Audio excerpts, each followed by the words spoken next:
আসসালামু আলাইকুম। এই করলাটি হলুদ হয়ে গেছে। আচ্ছা, এই হলুদ কেন হলো, এটার কারণ কি, এটা আমরা এখন দেখব। তো আমি ছিঁড়লাম, খুব শক্ত আছে, তা তো ছত্রাকের কোনো কারণ দেখছি না। এর ভিতরে কিছু আছে নাকি দেখি তো। ফুটা আছে দেখছি, এই যে পোকা থাকতে পারে।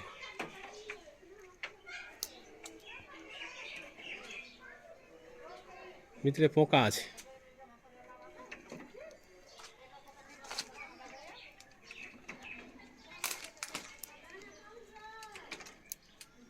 এই যে পোকাতে এটা কাজ করছে। এই যে এই যে ভিতরে পোকা, আপনারা হয়তো ক্যামেরায় দেখতে পাচ্ছেন না, ছোট ছোট পোকা। এই যে এখানে দেখো, এই যে এই জায়গায় পোকা আছে।